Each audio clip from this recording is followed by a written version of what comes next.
Next we will continue or we will discuss about distance. What is a distance? हे पण तुम्हाला माहित असेल. तर पहा, डिस्टन्स म्हणजे काय. एक बॉडी आहे, ए पोझिशनला आहे, ती बॉडी इथे गेली म्हणजेच या बॉडीनं किती डिस्टन्स ट्रॅव्हल केला असेल, x मीटर. तर याला आपण असं म्हणू शकतो, पहा ही बॉडी इकडे जाऊ शकते, त्यानंतर ही बॉडी इथे येऊ शकते, त्यानंतर ही बॉडी इथे जाऊ शकते, कुठेही जाऊ शकते. तर ही इनिशियल पोझिशन असेल. A is initial position and B is final position.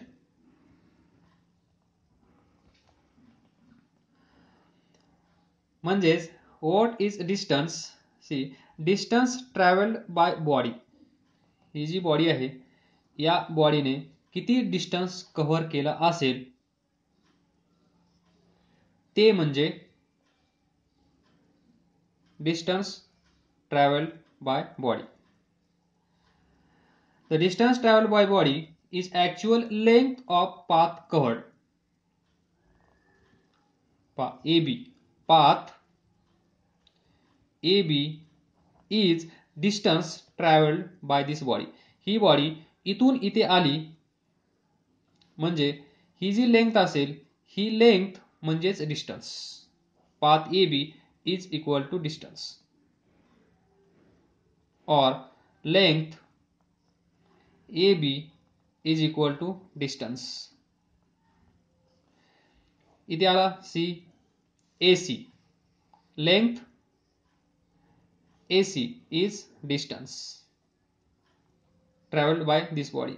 AD is distance traveled by this body. AE is distance traveled by this body. म्हणजे कुठल्याही बॉडीने कुठल्याही ऑब्जेक्टने जे डिस्टन्स कव्हर केला असेल, जी पाथ असेल, जी लेंथ असेल, त्या दोन पोझिशन मधली, that is initial position and final position, त्याला आपण म्हणतो डिस्टन्स. हे झालं पहा, हे स्ट्रेट लाईन आहे, हे स्ट्रेट लाईन आहे, हे स्ट्रेट लाईन आहे, हे पण स्ट्रेट लाईन आहे. तर पहा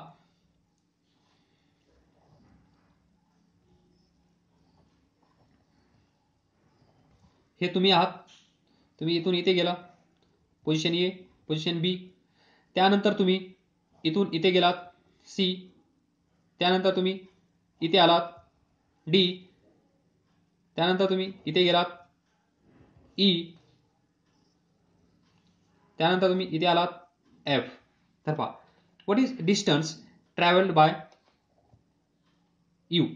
हे तुम्ही आहात यू, तुम्ही इथून निघालात बी ला पोहोचले, समजा हे 4 मीटर आहे, बी सी 3 मीटर आहे, सी डी 6 मीटर आहे, टी ई 4 मीटर आहे, ई एफ 4 मीटर आहे.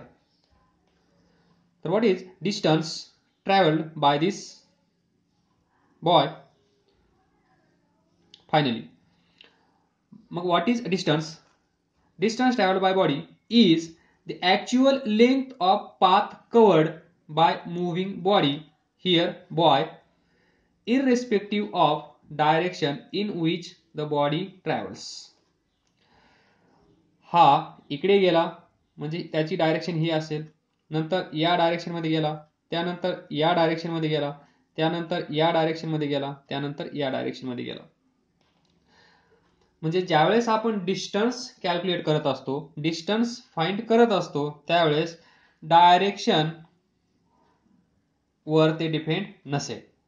डायरेक्शन विचारात घ्यायची गरज नाहीये, कुठल्याही डायरेक्शन मध्ये तो जाऊ शकतो. आपल्याला फक्त काय करावं लागेल, डिस्टन्स म्हणजे पाथ कव्हर्ड और लेंथ. तरी टोटल लेंथ ए एफ, इथे पहा A F is total distance travelled by this boy. म्हणजे तो फायनली कुठे आहे, इनिशियली तो कुठे होता तेच फक्त आपण विचारात घेणार. तिथून जी पाथ त्याने कव्हर केली त्या पाथनी आपण जाणार आणि सांगणार एवढं डिस्टन्स या बॉयने कव्हर केलं असेल. तर पहा 4 प्लस 3 प्लस 6 प्लस 4 प्लस 4. पहा बरोबर आहे का? 4 4 3 3 6 6 4 4 4 4. टोटल किती असेल? 10 14 18 21. चुकीचं असेल तर सांगा.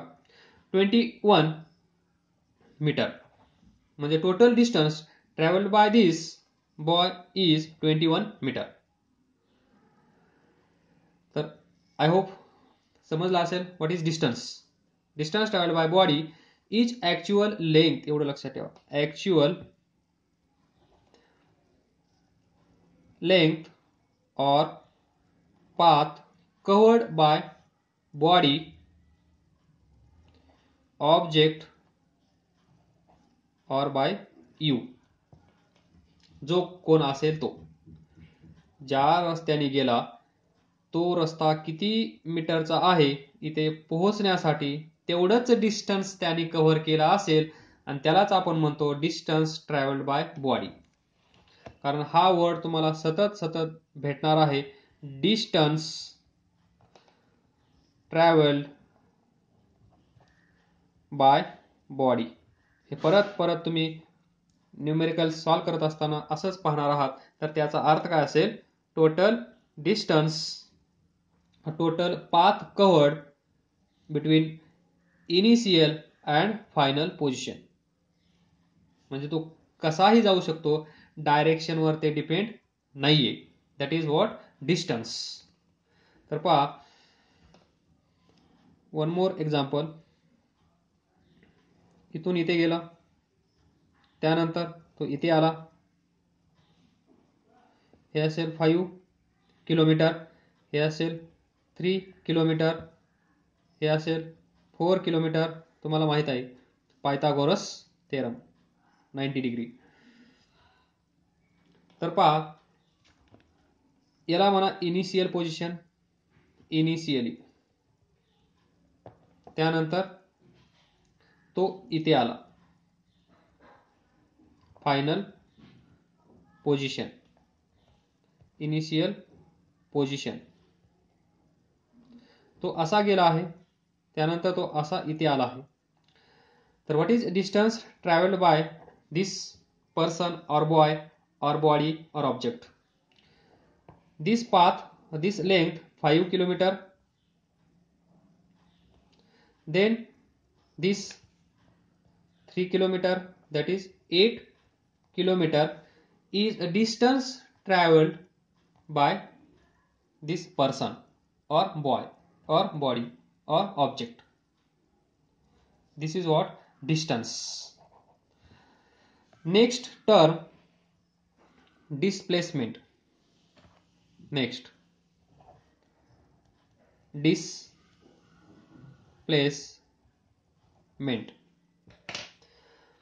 तर डिस्प्लेसमेंट काय असेल पहा, याच्यामध्ये पहा इट डिपेंड्स अपॉन, लक्षात ठेवा, depends on initial and final position. It depends upon initial and final position. तर पहा डिस्प्लेसमेंट म्हणजे काय? इनिशियली ही बॉडी इथे आहे, फायनली ती कुठे आहे? इथे. This is initial position, final position. We know that distance travelled by this body is 8 kilometer. But what is displacement of this body? And we know that displacement depends on initial and final position only. We can write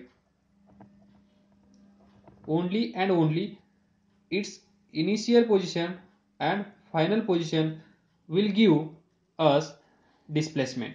म्हणजेच काय पहा थोडक्यात initially हा object इथे आहे, तो असा इथून जाऊन तो परत इथे आला आहे, म्हणजे इनिशियल पोझिशन इथे आहे, फायनल पोझिशन इथे आहे.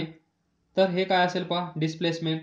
It is shortest distance. Shortest distance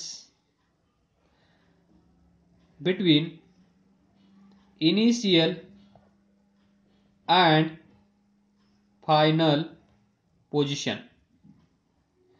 initial and final position. पहा, इनिशियल पोझिशन इथे आहे, फायनल पोझिशन इथे आहे. शॉर्टेस्ट डिस्टन्स म्हणजे थोडक्यात काय करायचं आहे तुम्हाला, ही पोझिशन आणि ही पोझिशन यांना स्ट्रेट लाईननी जॉईन करायचं आहे. आणि जॉईन केल्यानंतर हे डिस्टन्स जे असेल ते डिस्टन्स म्हणजे डिस्प्लेसमेंट.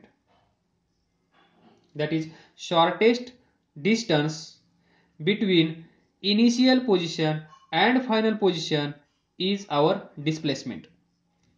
तर डिस्प्लेसमेंट या केसमध्ये किती असेल, 4 किलोमीटर. पहा, distance is 8 kilometre and whereas displacement is 4 kilometre.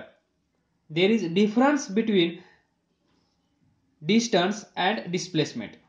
हे तुम्हाला लक्षात ठेवायचं आहे. आतापर्यंत आपण जे डिस्कस केलं ते सर्व तुम्हाला माहित होतं, आय नो. पण इथून पुढे आपण ऍक्च्युअल टॉपिकला सुरुवात केलेली आहे. तुम्हाला हा डिफरन्स लक्षात ठेवावा लागेल. ज्यावेळेस तुम्ही न्यूमेरिकल सॉल्व्ह करत असाल त्यावेळेस याची गरज तुम्हाला पडेल. ते डिस्टन्स दिलेला आहे की डिस्प्लेसमेंट दिलेला आहे, पहा किती मोठा फरक आहे.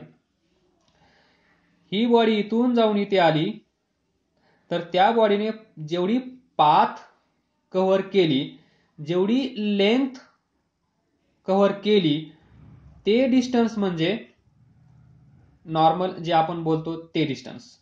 पण डिस्प्लेसमेंट म्हणजे त्या बॉडीची इनिशियल पोझिशन, त्या बॉडीची फायनल पोझिशन, या दोन पोझिशनला स्ट्रेट लाईननी जेव्हा आपण जॉईन करतो त्यावेळेस या दोन पोझिशन मधलं डिस्टन्स म्हणजेच डिस्प्लेसमेंट. आणि ते एक वर्ड ऍड केला आहे, शॉर्टेस्ट.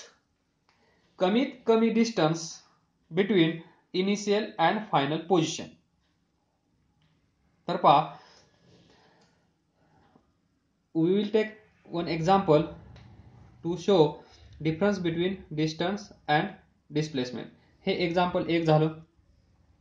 त्यानंतर हे पहा, याच्यामध्ये डिस्टन्स किती होतं, 21 metre. But what is displacement in this? This is initial position, this is final position. So join this by straight line. This red line is our displacement. That is AF. This is displacement. हे आहे आपलं displacement. जर तुम्ही actual path cover केली, actual path, तर तुम्हाला काय भेटेल, डिस्टन्स. आणि जर तुम्ही इनिशियल आणि फायनल पोझिशन मधलं शॉर्टेस्ट डिस्टन्स मेजर केलं तर तुम्हाला भेटेल डिस्प्लेसमेंट. तर पहा,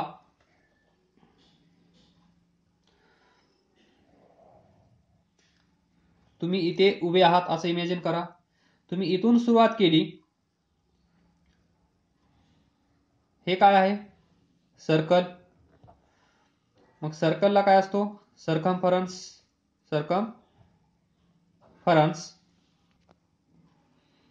पहा, ज्यावेळेस तुम्ही इथून निघून परत त्याच ठिकाणी आलात,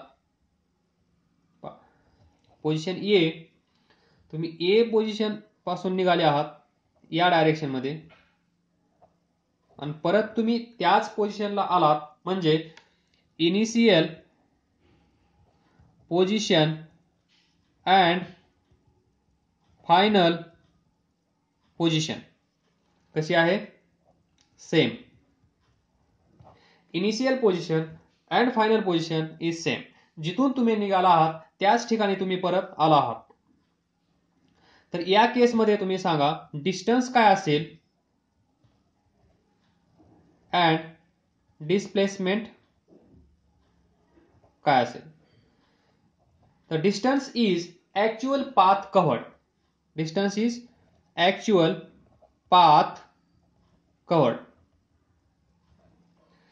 इथून निघून इथेच येण्यासाठी किती डिस्टन्स म्हणजे किती लेंथ कव्हर करावी लागली असेल ते म्हणजे डिस्टन्स.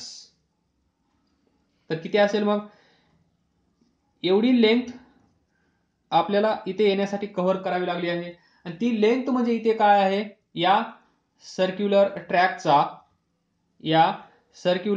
ट्रॅकचा सर्कम्फरन्स काय असेल, सर्कम्फरन्स. आणि तो किती असतो 2πr if r is radius of this circular track.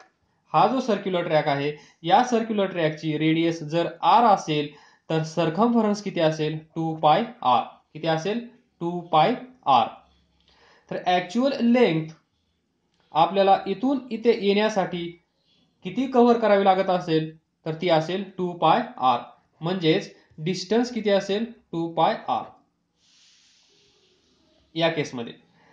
What is displacement now?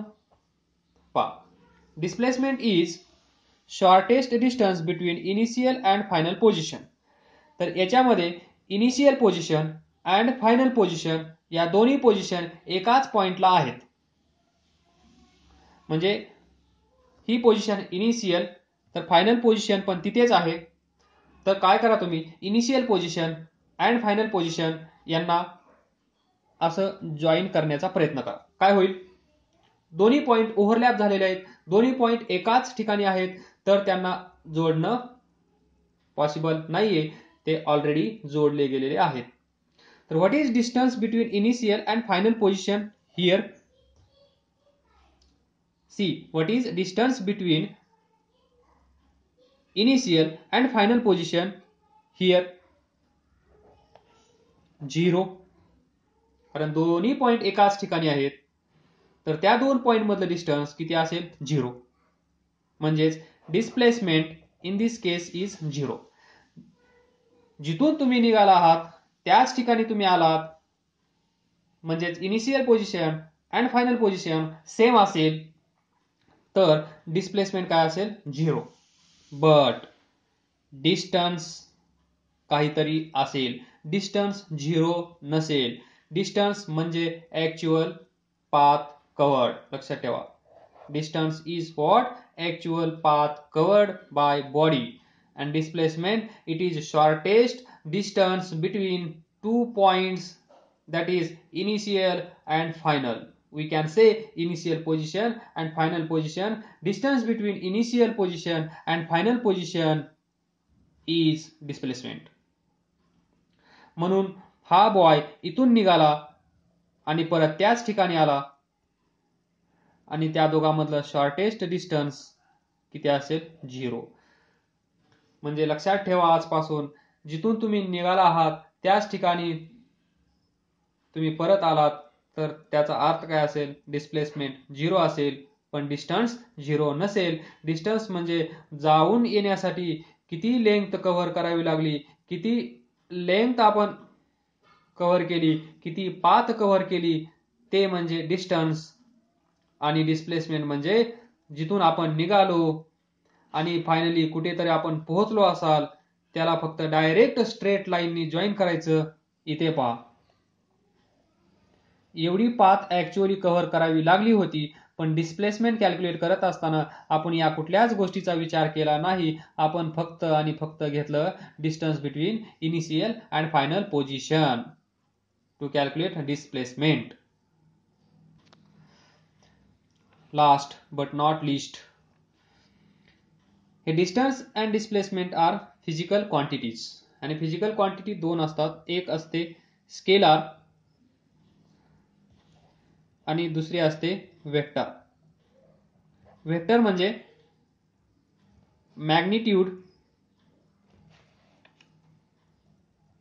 Magnitude and direction. Magnitude आणि डायरेक्शन या दोन ही गोष्टीला महत्व असते याच्यामध्ये, आणि स्केलार क्वांटिटीला ओनली मॅग्निट्यूड. तर can you guess here distance काय असेल आणि डिस्प्लेसमेंट काय असेल? पहा, डिस्टन्स ज्यावेळेस आपण कॅल्क्युलेट करत होतो त्यावेळेस आपण डायरेक्शनचा विचार केला नाही, फक्त आपण ही लेंथ ही लेंथ ही लेंथ ही लेंथ ही लेंथ ही लेंथ ही लेंथ ही लेंथ ऍड केली. म्हणजे डायरेक्शनचा आपण विचार केला नाही, आणि डायरेक्शनचा विचार केला नसेल तर ती क्वांटिटी असते स्केलार क्वांटिटी. म्हणजेच डिस्टन्स काय असेल? डिस्टन्स असेल स्केलर क्वांटिटी. आणि ज्यावेळेस आपण डिस्प्लेसमेंट कॅल्क्युलेट केलं त्यावेळेस आपण डायरेक्शनचा विचार केला. तो पहिली पोझिशन, इनिशियल पोझिशन आणि फायनल पोझिशन पासून तो कुठे आहे याचा विचार आपण केला. या लाईनने आपण याला असं जॉईन केलं, म्हणजेच डायरेक्शनचा आपण विचार केला. पहा, इथे असताना नॉर्थ,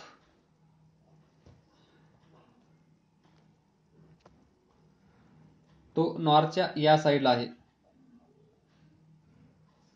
त्यामुळे डायरेक्शनचा विचार केला असेल तर वेक्टर क्वांटिटी, आणि डायरेक्शनचा विचार केला नसेल तर स्केलर क्वांटिटी. म्हणजे डिस्प्लेसमेंट कॅल्क्युलेट करत असताना आपण डायरेक्शनचा विचार केला गेला आहे, त्याचं काहीतरी मॅग्निट्यूड पण असेल, म्हणजे मॅग्निट्यूड पण अवेलेबल आहे आणि डायरेक्शन पण अवेलेबल आहे, त्याला आपण म्हणतो वेक्टर क्वांटिटी. And displacement